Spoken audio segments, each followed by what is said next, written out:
I can look at the videos that I make for my own TikTok channel and the videos that I like make specifically for TikTok that I sit down and record that I have a plan for. Those always do better than like clips from the podcast or like memes that I've shared.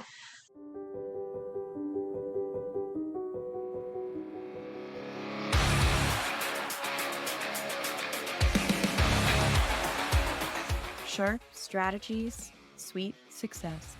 You want to know what interesting thing? Are you familiar with Chappell Roan? Do you know who she is? No. She's so you need to look into her. Like she's like the best way I can describe her millennial to millennial is like she is like the Pink to Britney Spears. So like but of the modern era, she's like the Pink to Britney Spears, except herself to like Sabrina Carpenter or something like that. So she's like the alt like girl pop artist of the generation right now. And she's actually pretty Is she big. kind of Like like JoJo Siwa? no. She's like more put together than JoJo Siwa. I don't know anything about JoJo Siwa except that she's like cringe. Uh, So cringe. my daughter asked me if I knew who she was, and I'm like vaguely. I know she's weird. Um, I know she's weird. no, she has more like poise, more like Lady Gaga, honestly. Um, There we yeah, go. Okay, yeah. I can get on board with that. But anyway, like I was listening to her music. I'm like, yeah, this is pretty cool. And like she has an album. It's like the rise and fall of a Midwest princess. And I was like, where is she from? If she's saying she's from the Midwest, she is from Willard, Missouri. So like right outside of Springfield. I know. I looked that up. I was What? like, no No shit. Like way. so like that's why I'm like you should look into her because her music's not half bad and like she's from near Springfield. I think her mom owns a veterinary clinic in Springfield and I was like that is wild. Yeah. Whoa. Celebrities coming out of Springfield left and right. We got Brad Pitt. We Yeah, got Brad Pitt. others, Yeah. I'm sure. Bob Barker. That's another one Bob from Barker. yeah. Um and now Chapel Roan. But yeah, listen to her music if you're into, I guess, like pop or whatever. But honestly, it's pretty good. It's pretty good stuff. Hey, by Um, the way, I really like your earrings. Thank you. I got them at the farmer's market this weekend. They're like my favorite thing. Ooh. Although this is literally the first time I've worn earrings in like 3 or 4 years. And so I was like in the car and like in the like the vanity mirror and Charles was like, how long has it been since you wore earrings? I'm like, they'll fit. They'll fit.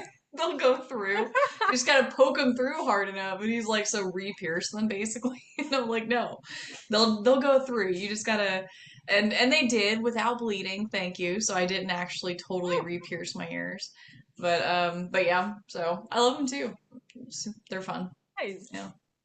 Thanks. Um, all right. So today we talked about this. It's been like a couple weeks since we met. And it's been just hard for us to meet up because both of us have been dealing with our own stuff. It's been a busy fall.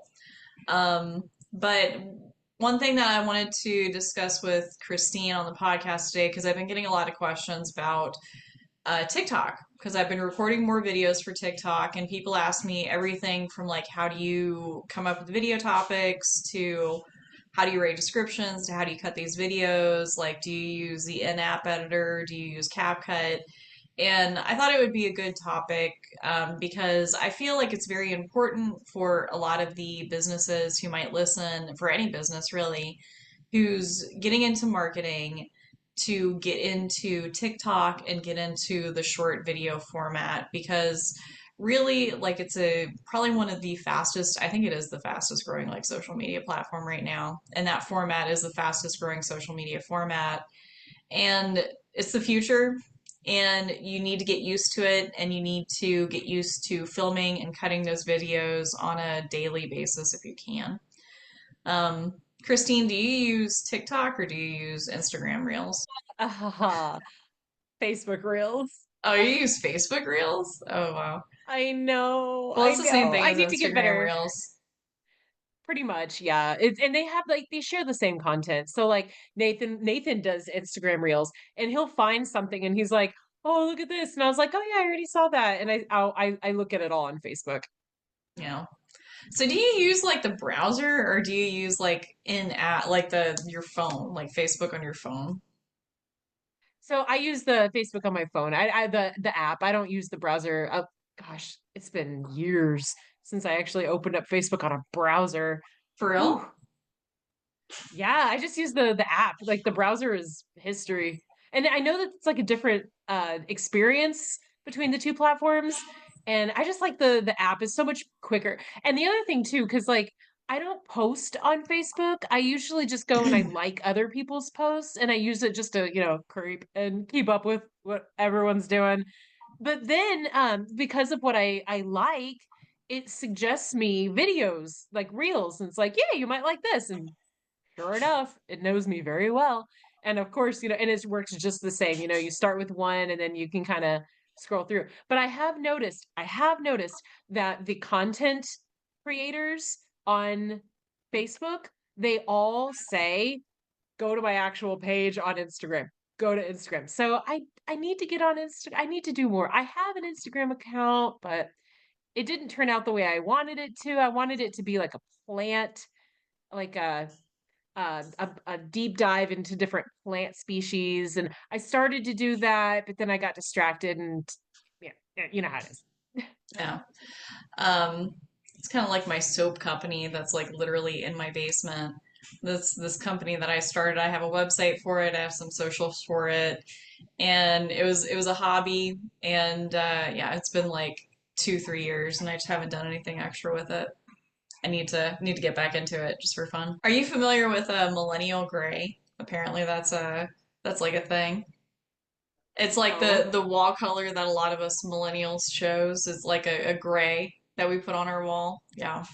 gray just matches everything. You It can have an accent does. wall if you ever get around to it. Yeah. Yeah, it's better than beige. Like every wall is beige whenever we were growing up. Some sort of beige color. Or like nicotine stained. That was like my I was gonna say, I thought the beige was just to cover up the actual nicotine stains on the wall. It's like, yeah, it's beige. Well, it used to be white. both Charles and I have stories about cleaning our grandparents' house like before they moved out and like taking pictures off the wall and being like, "Oh shit." Like that's gross. It's like the wall was yellow and Oh. behind the painting was white. Oh my gosh. Yeah. Um well anyway, keep getting off topic. Need to get back to TikTok videos. Um, so like for me, like I guess I got started on the format like on Instagram. And like TikTok was already like pretty popular at that point. Like the Amber Heard Johnny Depp trials, I think, is like what really put TikTok on the map and like got everyone on the platform, people sharing the memes, which admittedly was a super fun time in my life. Because that was happening like nearby. Like that was here in Fairfax, Virginia, which is like 45 minutes away from me. But people were sharing like the clips, and that's where um, I think that's where it found like its footing here in the States. And like of course like during the pandemic, people just really got used to like that short video format. And I think what's different about TikTok, if you like compare it to like YouTube, is like the editing on TikTok is sometimes it's like super creative, but it's always like rough. Like it's not like you're editing a film or even like editing some of the TikTok videos. Like a lot of the cuts are really rough and stuff, and so it's like more accessible and easier to make. And then as far as like for businesses, like you see businesses on TikTok all the time, and like their presence there is only growing and growing and growing. And some of these accounts they either focus on like a personality, or they focus on like a particular type of content that they're making. Do you follow any businesses like on Instagram? Do you follow any brands or anything like that? Or on Facebook, I guess. So it's funny that you mentioned that because I don't know that I'm actually following a brand until like I've subscribed to the content, like the creator, and then I'm like, oh my gosh, they're actually working for a company. Like this is not just this person, this creative person. But there is one business that I follow. I don't even know if you'd call it a business. It's a history museum overseas in Europe. And I don't know, I forgot the name of the museum. It's one of the old castles out there. But recently they went viral. One of their videos, I'm sure a lot of people have seen a version of this, but what happened was they had all these normal videos, they're like, come to the museum on Thursday and we'll have a blah blah blah event. All these videos from forever ago, all very standard, all very typical. And then one video that just got them on, put them on the map. They were it was one of their older generation workers. He's kind of an older guy, and the caption says, when you let uh oh, what's the generation right after us? Oh, Gen Z. Yeah, Gen Z. Oh, okay. It's either Gen Z or Gen Alpha or something. One of those where they have all the slang terms that we're just like, what?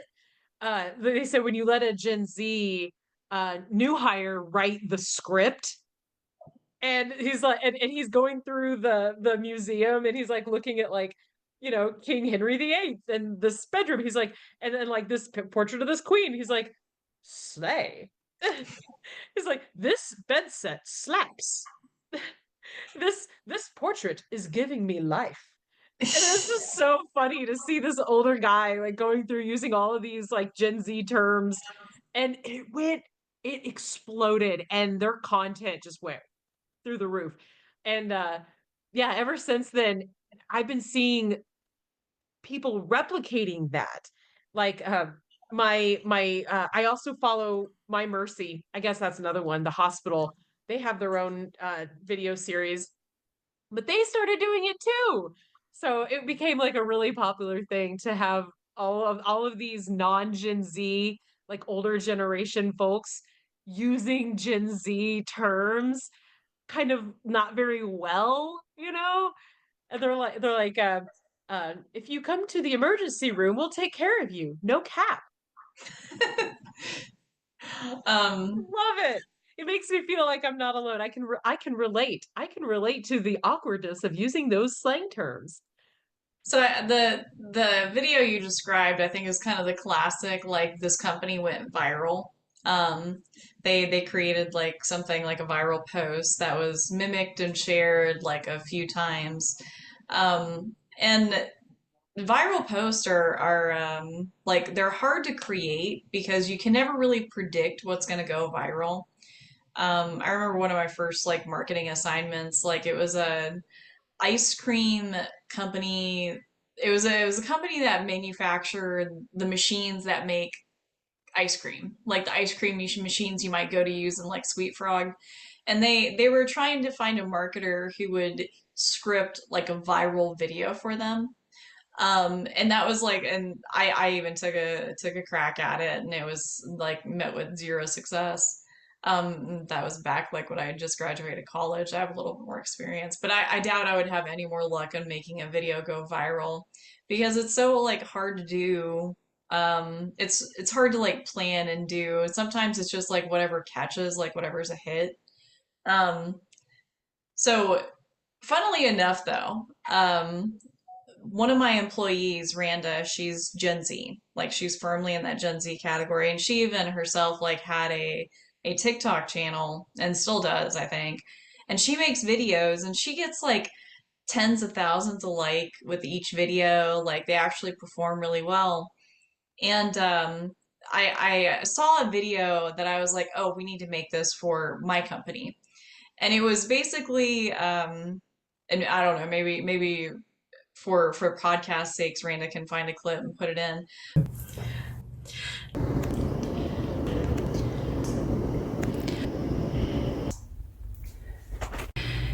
And that was probably like one of my better performing videos of the time.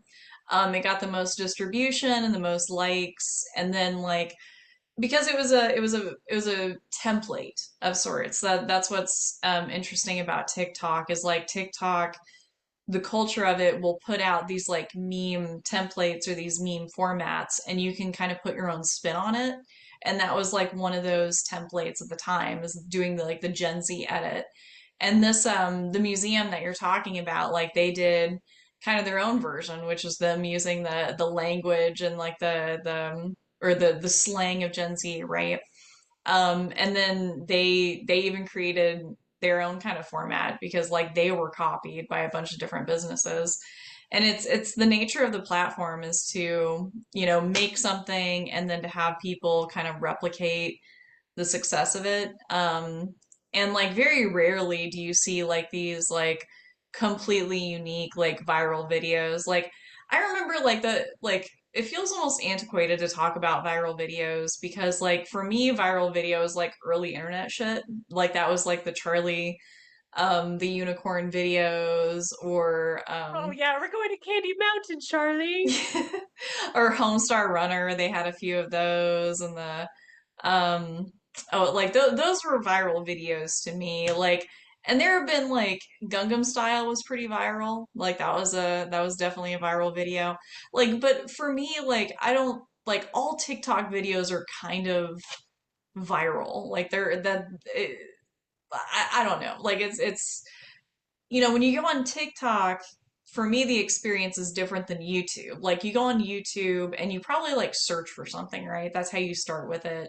Or you go to like the people you subscribe to. But for TikTok and for Instagram, like, usually the first thing you see is going to be your For You page, which aren't people that you're subscribed to. And it's usually stuff that's like they try to tune into your interest a little bit. And so it's always showing you like new stuff. And so, like, that's what's different for me about TikTok and Instagram than it was like when viral videos were coming out. Because you might go search for a viral video because somebody tells you about it.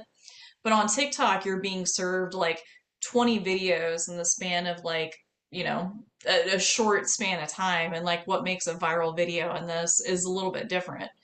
But what you do see are kind of the viral formats and the formats that people repeat and repeat. Hold on one second. Yeah, Running out like of as you breath. mentioned it, I'm like, I'm gonna go into Facebook and I'm just gonna see because they have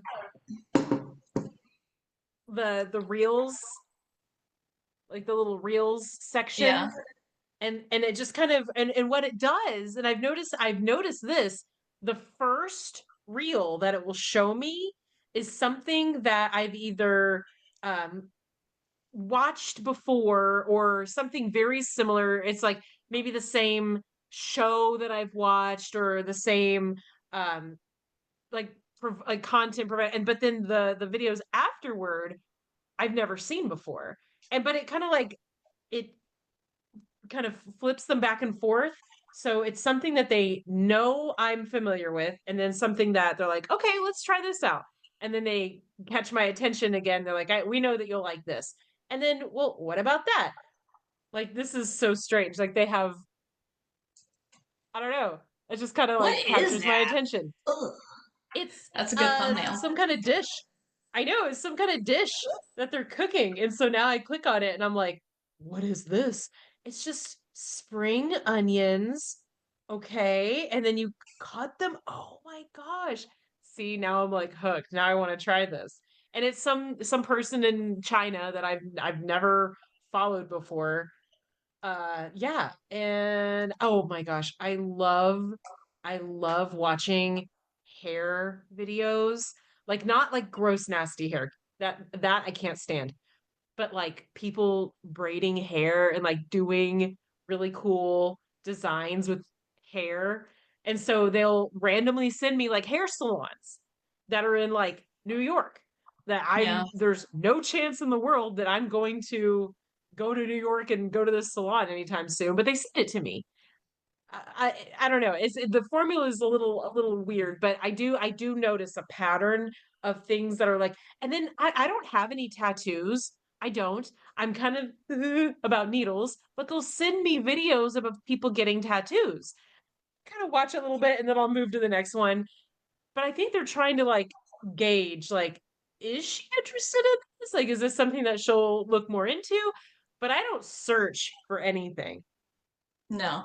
And that's, for Instagram, one of the things I struggle with how the app works is that whenever I open up Instagram and I click on the reels, immediately I am on like the For You page.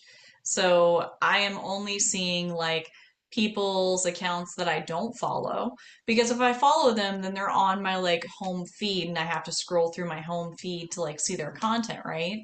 But Instagram puts such an emphasis on like the explore, the new video stuff that you always see new content. And for me, it tends to be like sounds that I've heard before where I've lingered on the reel a lot. Like if it's like a meme format and it's like a particular sound, and like the first time I watch it, I spend a lot of time listening to it. I'm gonna see that constantly in my feed, like whatever meme format it is. I know for a while, like I couldn't get Post Malone dancing at his concerts off my freaking Instagram feed. I was like, stop. Like I had to like tell it I'm not interested in this. I was just going to the bathroom on a Post Malone video and I left my phone open and that's why I watched a little bit longer Instagram. Anyway, I swear. But the point is like they're the all both of these like Instagram, TikTok, and I guess Facebook, they're really geared towards like showing people new stuff and visually interesting stuff like getting tattoos, getting hair braided. Like dermatologists do great on Instagram and TikTok because they can do extraction videos, they can talk about products, they can talk about Oh, aesthetics. Yeah, I know. I can't stand those extraction, and they send them to me. And here's the thing, like Nathan, he will sit there and watch like an entire Dr. Pimple Popper season, and I'm like, get that away. I cannot. Like nothing makes me want to more than a video like that. And it will sometimes send me a video like that. I'm like, this way. But I think it kind of looks in proximity. Like my location is always turned on, and so is Nathan's. So there has to be something somewhere out there that knows that Nathan and I share a household, and he's watching a certain type of content. I'm watching a certain type of content, and so sometimes it'll be like, sure, the two of you talk. You have to talk eventually, one of these days.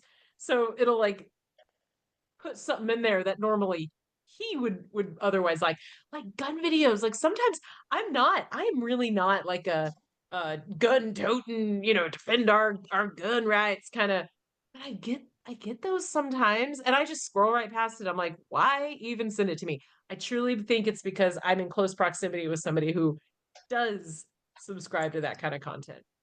So I wonder about that because there are a lot of times like Charles will send me a reel and it's like I saw that a day ago or I saw that 2 days ago and vice versa.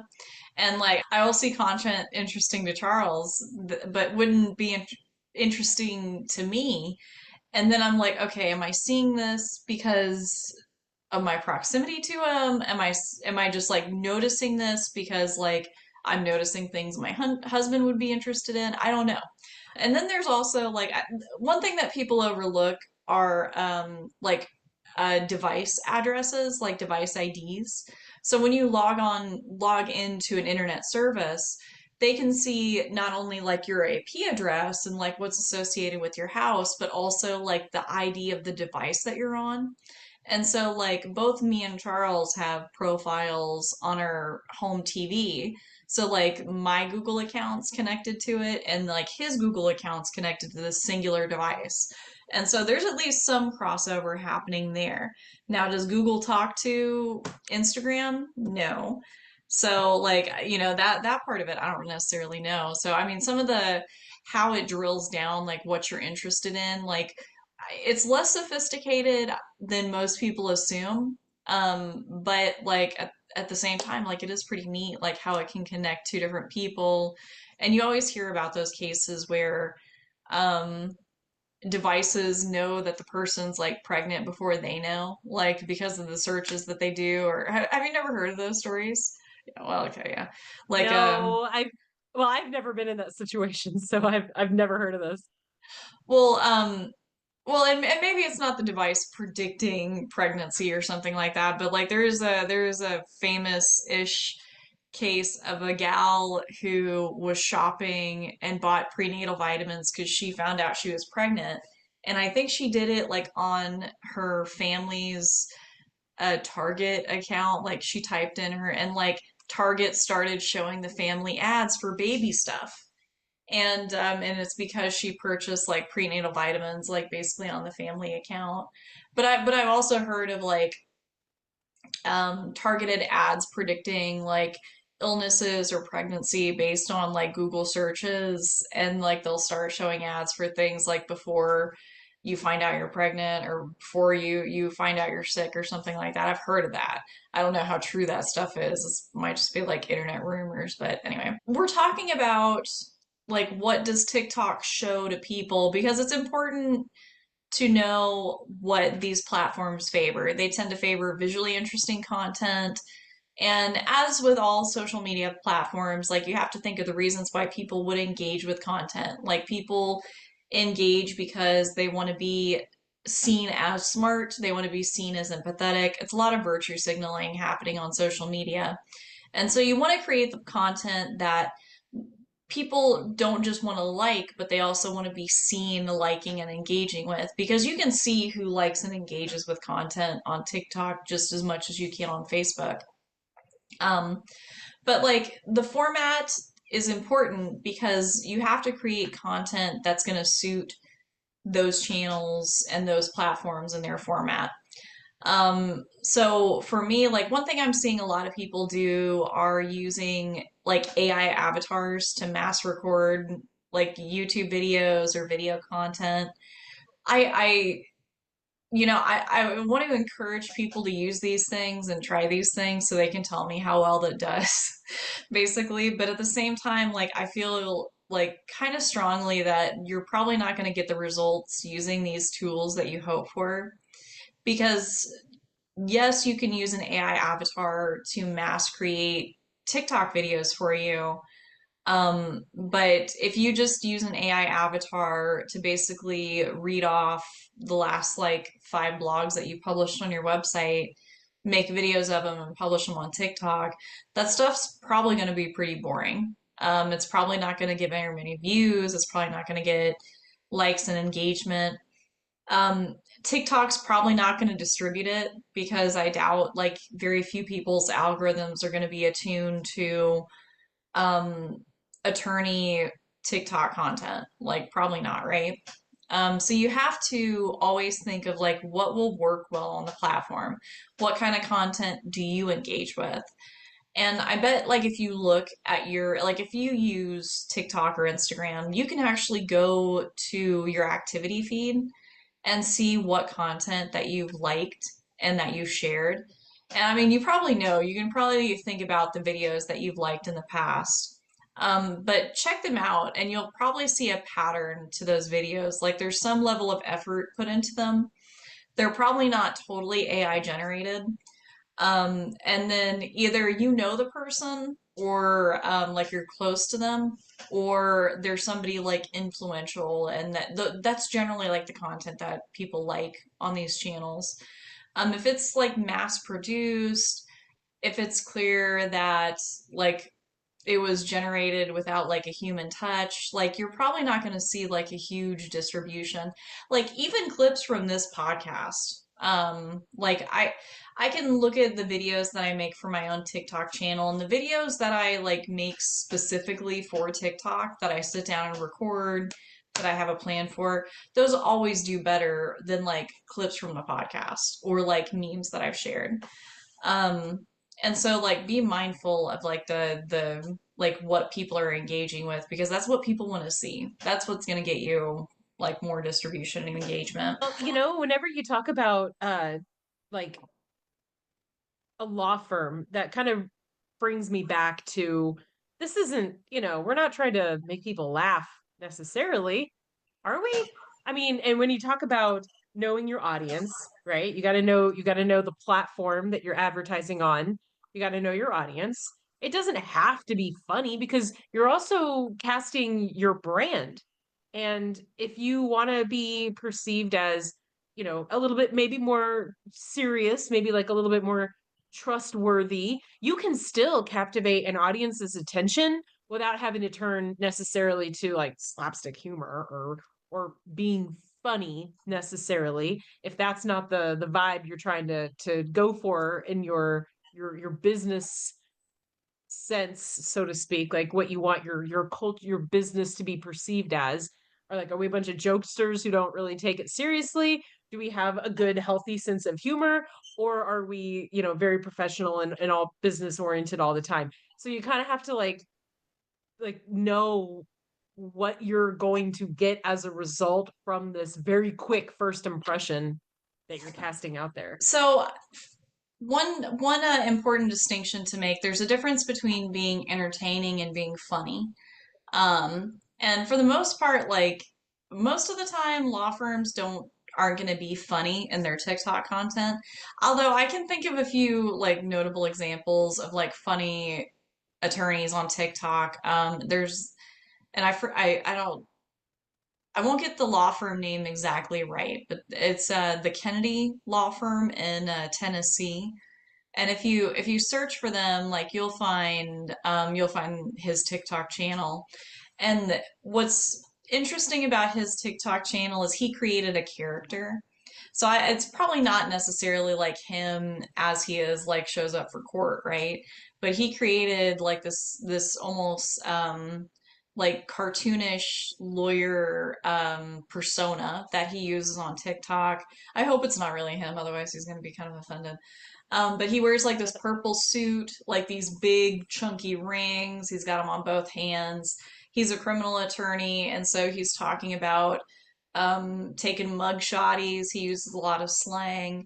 Now he's funny. Like, I mean, he's definitely funny, but above all else, he's entertaining. And so like if you're new to this, like I recommend checking out his channel because you'll notice like a few like key things that's essential on TikTok or Instagram. A lot of like quick cuts are important. Like you never want to be boring. So you never want to go like long stretches without a cut. So he does a lot of quick cuts. He'll also like snap at the camera and do this like kind of nice little edit where he comes in and snaps at the camera and pulls back and it's a new shot. He has the same like hook that he opens up with each video and closes with the same one. I think all of his videos are somewhere between like 30 to 40 seconds.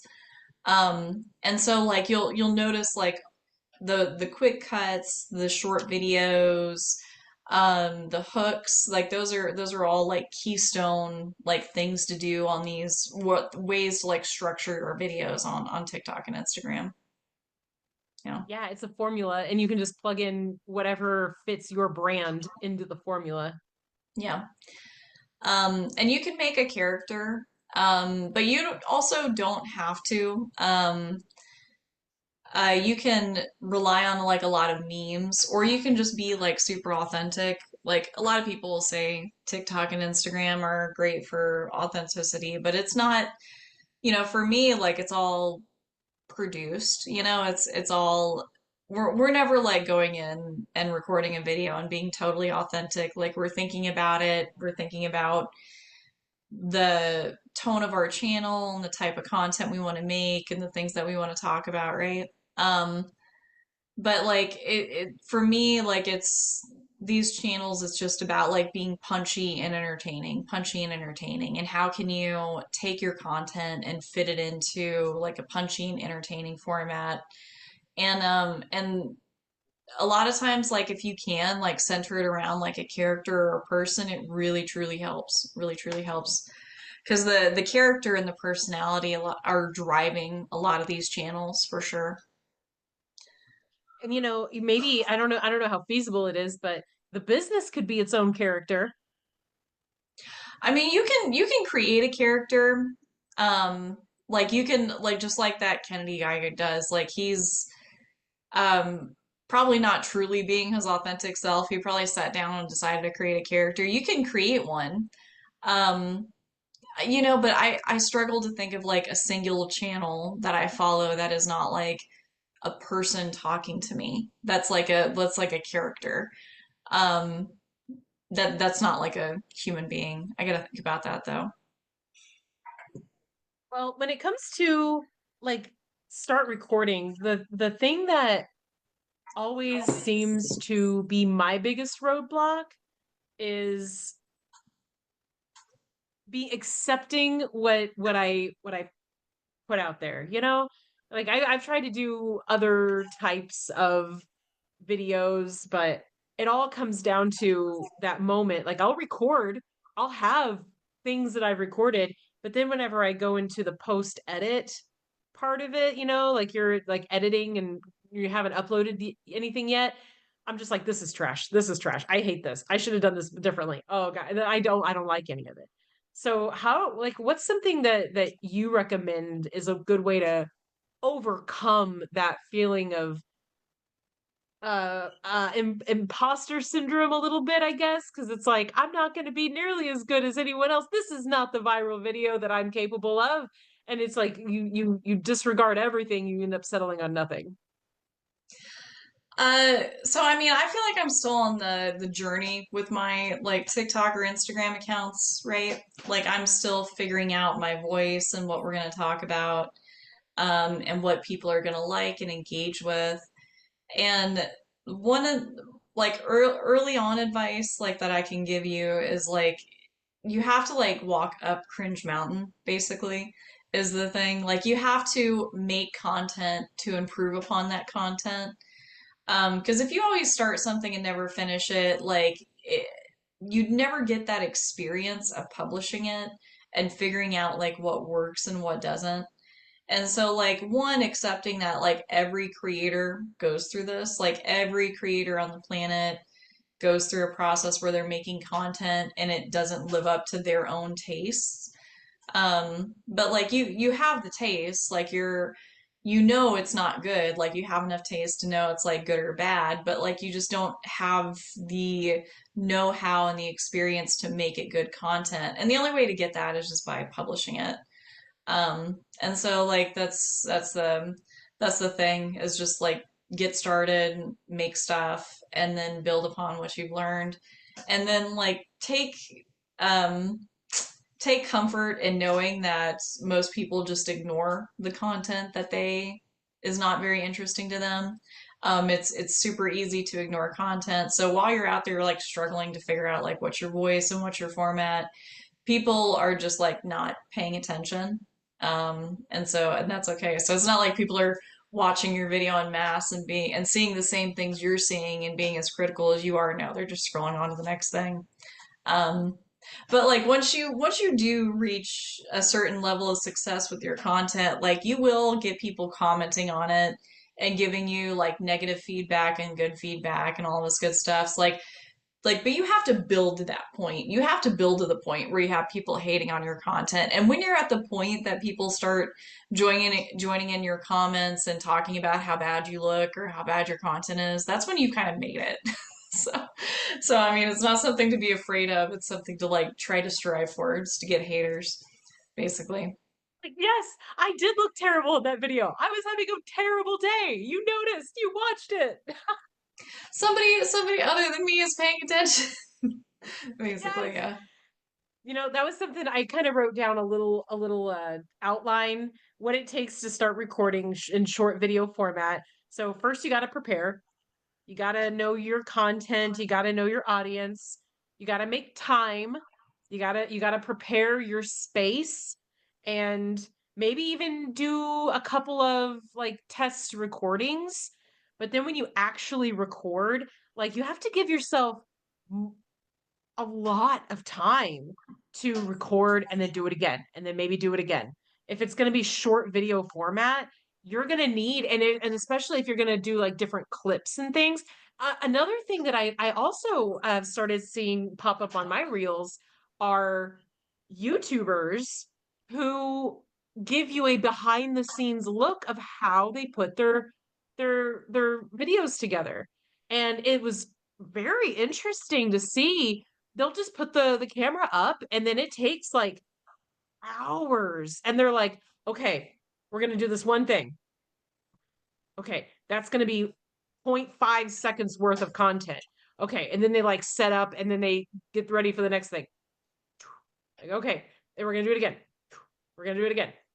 And so you have to like then most of your video comes together in the post editing stage because you can give a few different runs of the same line or the same action. And then in post edit, you can pick the one that looks the best, that feels the best. And if you didn't get it, maybe you have to go re-record a few things. But actually just recording, like you have to want to do it because that's the thing that stands out the most is if people are just if their heart's not into it, they're only going to do it a couple times. They're not going to get a good take out. They're not going to get a good data set, an option set that they can then pick the best ones out of. And if your heart's not in it, that's going to come out in your video too. But then your post edit is probably, in my opinion, one of your most important steps.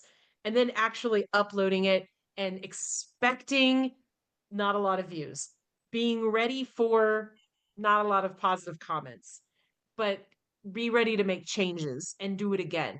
And consistency, repetition, that's the thing in my opinion that's going to get you comfortable. It's going to get you to a place where you do get noticed and it's going to train your brain what needs to happen and kind of what to expect, how to manage your own expectations so that you are not your biggest roadblock.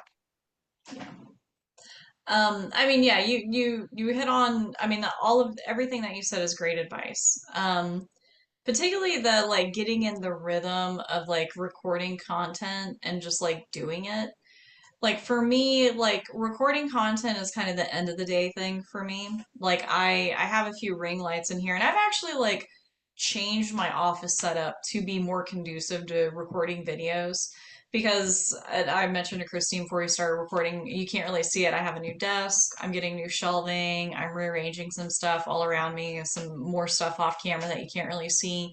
All of it so like I have backdrops of things to record against, like interesting backgrounds, and also just so like it's easier for me to like plop down and record and have good lighting.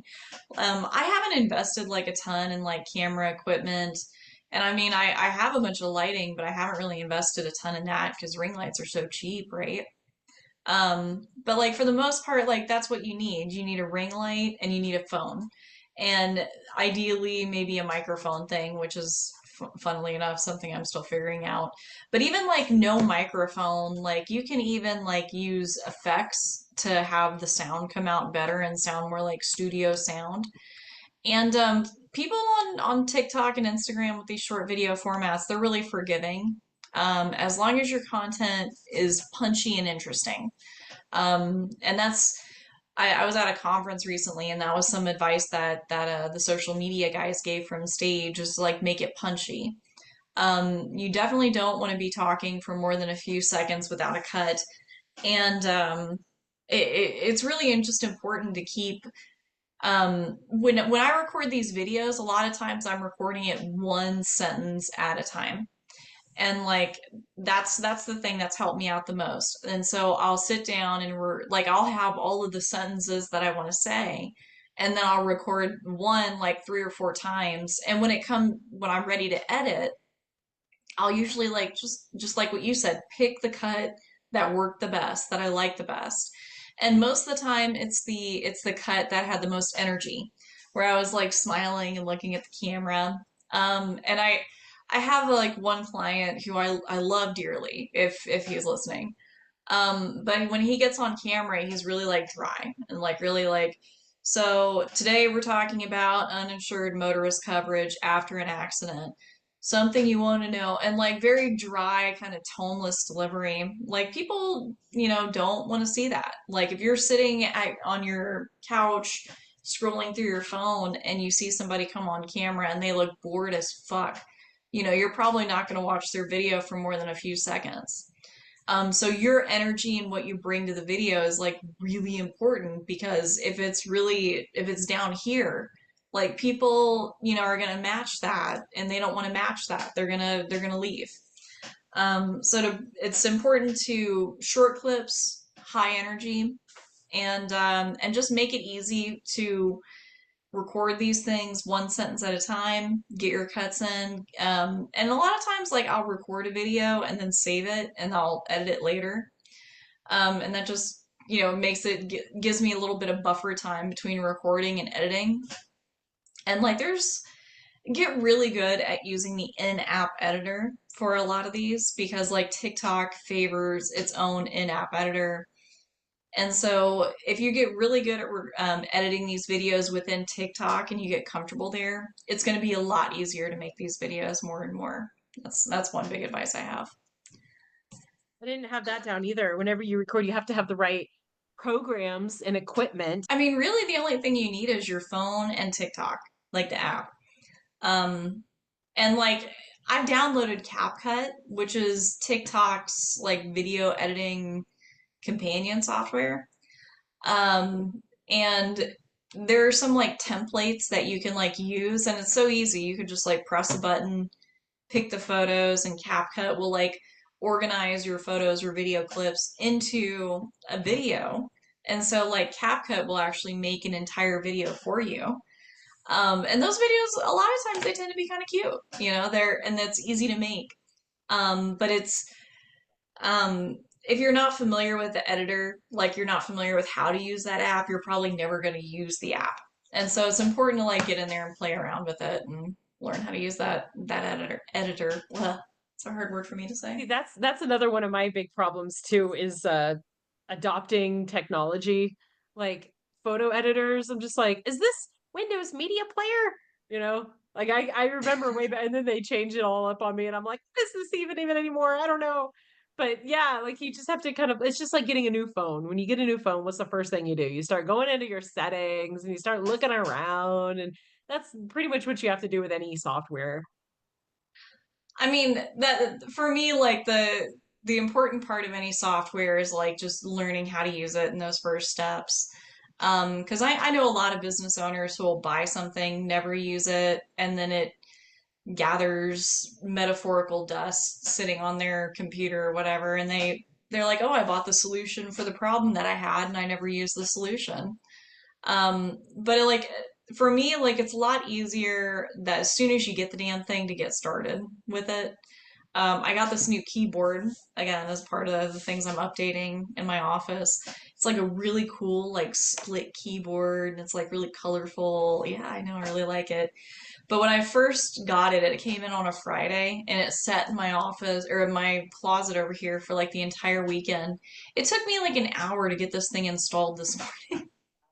If I would have just dealt with it on Friday, like one, I wouldn't have had to hunt down like because I took it out of the box and I like scattered the cords to the four winds. And so like one of the Oh, cords I needed was down in the kitchen for some reason. The other was in my purse. It took me a while to figure out where it was, but it was in my purse. And then the keyboard, the split keyboard too has it over here on my desk. And so like if I would have just opened it up, installed it immediately, it would have been a lot easier, but instead, nah. It took me an hour this morning because I had to find all the shit. So it's easier to do these things once you know how to use the program and if you do it like right away. So one thing I definitely wanted to touch on for this topic, for the attorneys who are listening, for the marketers who are listening, is how do you create like content ideas for TikTok? Because we talked about like what people engage with on these platforms. And but we haven't really gone into like how do I get started? Like what do I figure out? Like you told me like what not to do and like what people generally like on these platforms. Like what can my business make for TikTok? So want to cover some of that stuff. First thing that you want to do to make it easy to get started, what I recommend is people figure out like what kind of memes that they want to make. Because what you'll notice about a lot of creators on TikTok or Instagram is that they make different, basically content types.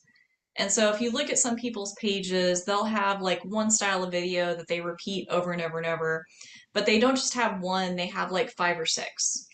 And so they do these different styles of content. So there's a lot of variety on their page. and also to give like each one like an ample chance to take off, basically. So one thing that if like we're just getting started on TikTok, we're still trying to figure out what we want to record. One thing that's always easy to do is to create like memes about living in the local area.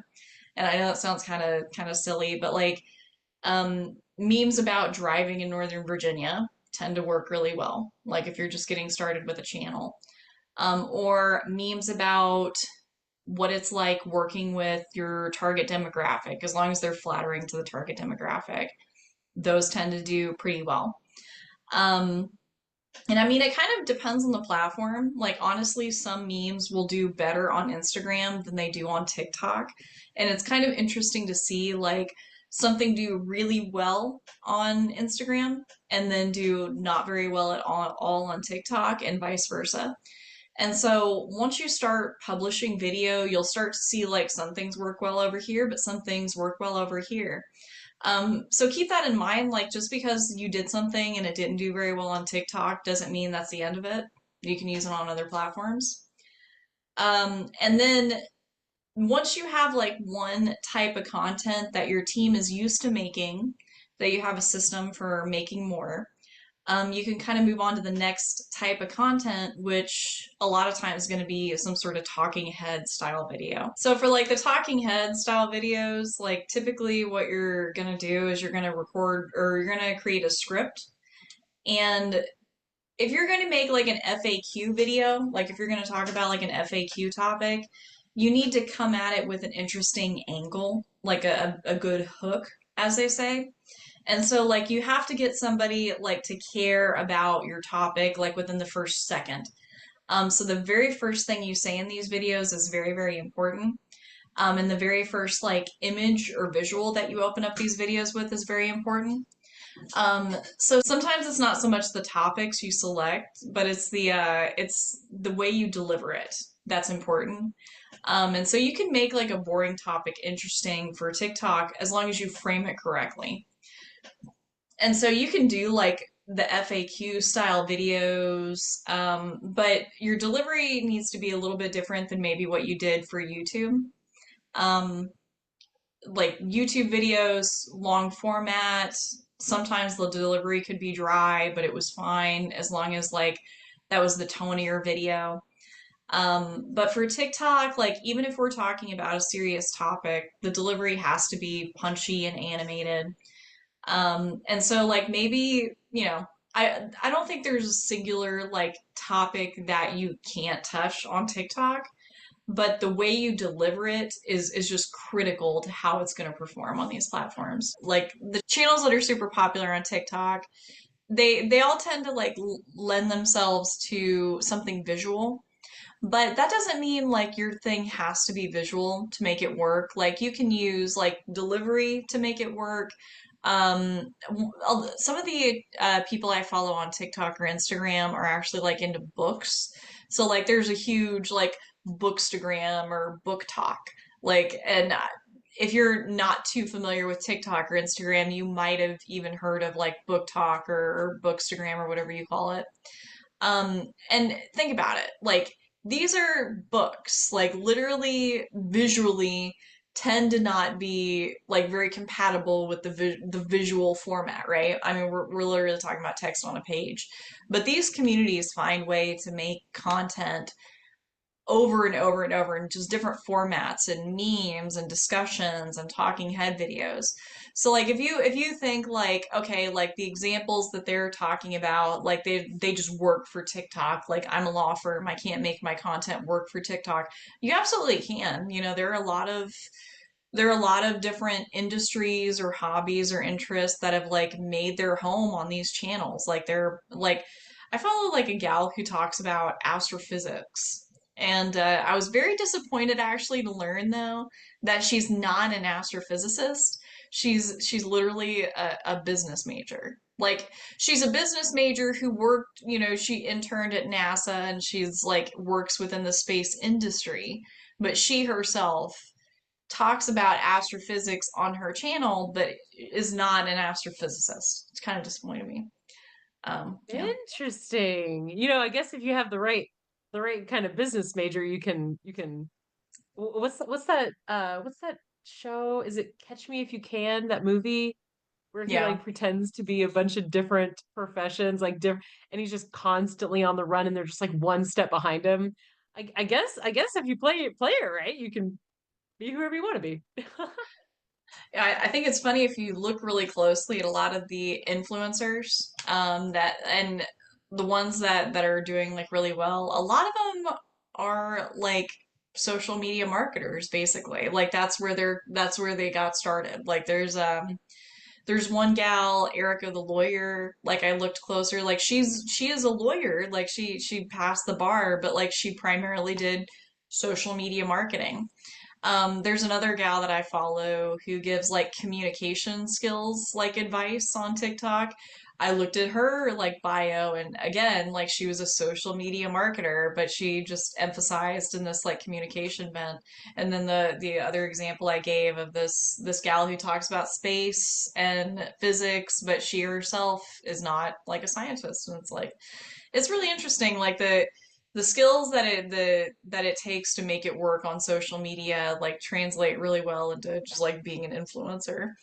um and for a lot of people like being an influencer, for a lot of business owners, like you, to adequately promote your business, you have to be an influencer to some degree. Like, because like I'm asking the business owners I work with to record podcasts and to record TikTok videos and to write on LinkedIn and basically all the stuff that I do every day. And that's the ante to play the game these days. Like if you want to market your business, you have to put your business out there. And a lot of times the most effective way of doing it is for the business owner to get behind the camera and talk about why they love doing what they do or what's interesting about what they do. And if you can like bring that to TikTok, you can get new people interested in your business. You can get people talking about your business if your content is interesting enough.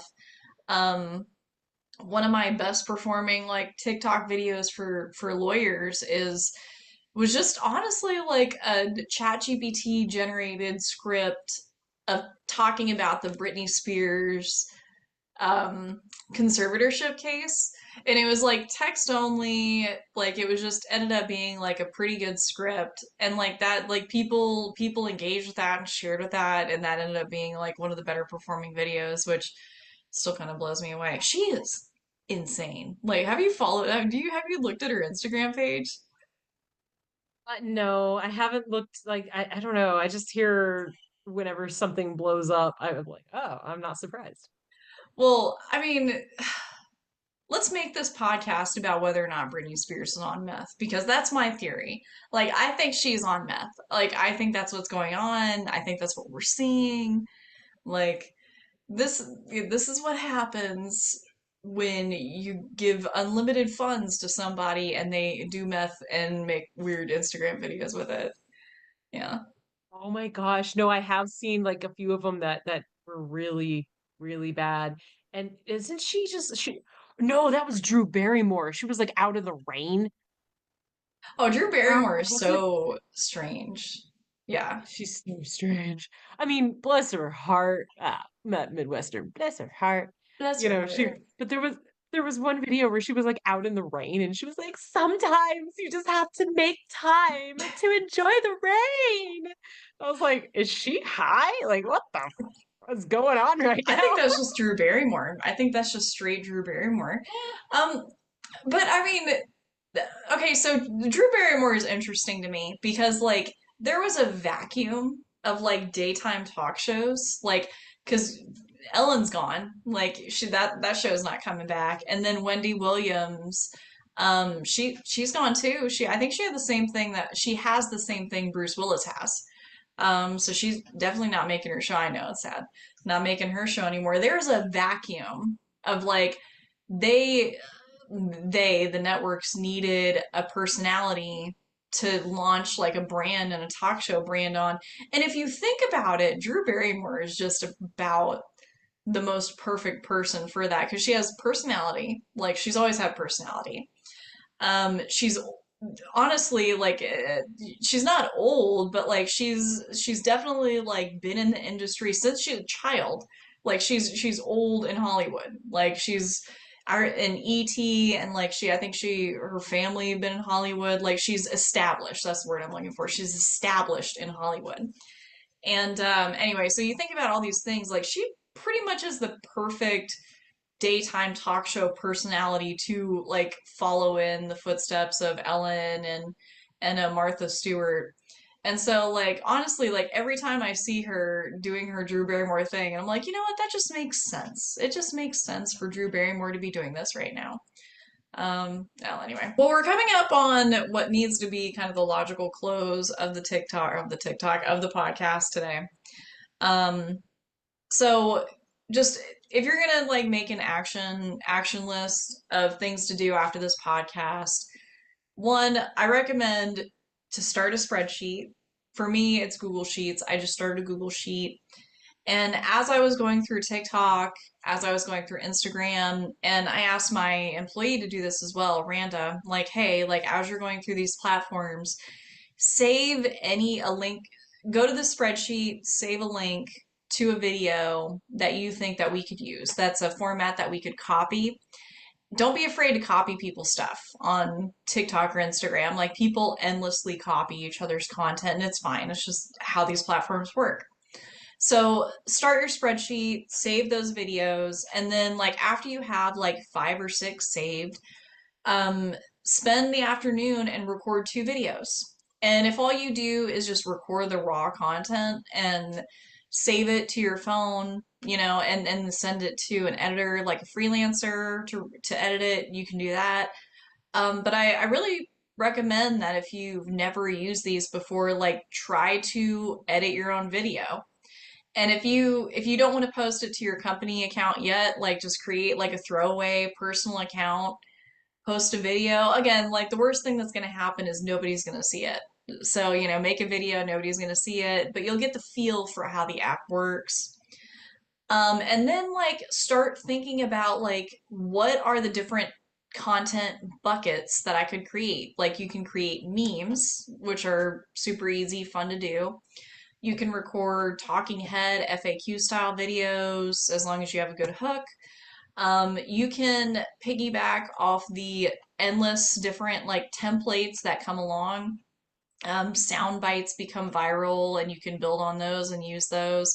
One of my better performing TikTok videos is a sound bite, and I borrowed it from a dermatologist page actually. And so Nice. like, save those too. You see the a trending sound, save it, try to make it yourself. And then like down the road, you can think about investing in equipment, but a lot of times a ring light and a phone is all you need. And then just start making Quick stuff. question. Whenever you say like little sound bites, I'm thinking of there's some videos I watch, and whenever someone is like stumped or perplexed, it does the Windows error. Dum. Yeah. Are you talking about things like that? So there's that one I've seen a lot where it's like they can use that sound. I'm trying to think of a good example. Um uh, that so there's a clip from the movie, I think it's The Diary of a Wimpy Kid. But like in the movie, the clip was like all of these kids singing "Turn Around Every Now and Then," Every whatever that now and song then was. yeah. Yeah. Okay, so it's them singing it until like the very final kid singing is like really good and like just belts out like in key, like, and apparently that's a clip from the movie. And like people have taken that clip and have made it into like endless meme formats. I've seen it like the kind of women construction workers date, I think, is the one that I saw recently. Like, and then I've Nice. seen like marketers like you trying different like social media softwares, and each kid singing is like a bad version of the software until it gets.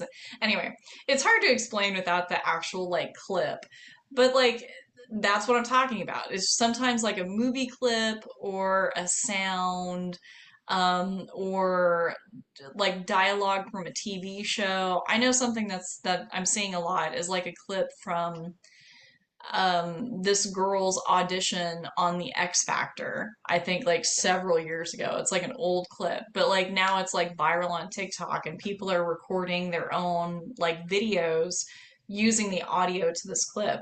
And that's what I'm talking about. It's difficult to explain unless you've like seen it a few times and you know like, oh, that's what we're talking about.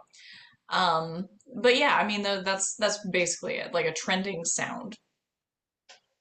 It's memes. It's all memes. I love the Windows error sound. It's just so funny. Yeah. Like you'll say something and then everyone just kind of goes silence for a second and it goes, don't. I'm trying to think of another one. There are so many. Um, and you just kind of got to be tuned into it a little bit. But if you have like a marketer that you're employing, you can just task them with being tuned into it. And for most people are already using this stuff. So, you know, just ask them to pay attention to what's working right now. Okay, so this week I'm actually heading out of town, so I'll be back next week, hopefully a little bit fresh. We'll be able to record. I almost thought we were going to talk about this today, but there's a lot of stuff that I've been automating using Zapier and ChatGPT. And a lot of this stuff is stuff that I'm sharing with my mastermind group. And there are a few things that I've set up that I just really enjoy. I always walk the line of like trying to like cautiously tell people like look, it ain't all that, but also it's totally awesome and like you can use it for a bunch of stuff because like I think like a lot of people like I'm like okay, it's not artificial general intelligence, it can't literally do anything, but like there are so many things you could use it for. And like the thing that and this is kind of basic, and I wish I would have set this up before, because now that I have, it's like, oh, this saves so much time. But like I have to do like a bunch of proofreading and copywriting sometimes. Or proofreading of email newsletters, let's just say that. And so like sometimes like Randa will send me an email newsletter and I have to look through it for like grammar errors and stuff like that. And it's just part of the process. But it's time consuming. And a lot of times, like, I have way more important things to do. And here recently, it's like, okay, we need a better way of proofreading newsletters other than me. And we still need a second set of eyes. We can't just have one person do it. So now what I've done is I've set up basically an email. And it's like whenever you need something proofread, as long as it's within the content of the email, just send it to this email address, and then ChatGPT will proofread it, and then you'll get a reply from ChatGPT that tells you like all of the grammar errors and spelling errors and what you need to change. And like it's so easy. So now like instead of Randa sending it to me to have me proofread, she's sending it to ChatGPT and ChatGPT replies with everything that needs to be changed. And I'm building upon that, and I'm actually using Google Gemini for this. Google Gemini is pretty cool. But like I've hooked it into Google Sheets, and I'm basically telling it like, hey, like I want to write on LinkedIn about this topic, and then I'll tell it about what I want to say. And then it's like use the copy in this spreadsheet to mimic my style and tone and write this LinkedIn post. And then it does it, and it's pretty good, honestly, and it mimics like the style that I usually write in. Sometimes it takes liberties, like every now and then it'll like give me back something with a ton of emojis, and it's like I'm 37. I don't I don't use this many emojis. Like chill out. Like, but sometimes like it's just dead on. That's like, oh, that's so smart. Anyway, but yeah, so we can talk more about how you can use like uh ChatGPT for stuff like that, and even for some more advanced stuff, which is pretty neat. Love it. I can't wait.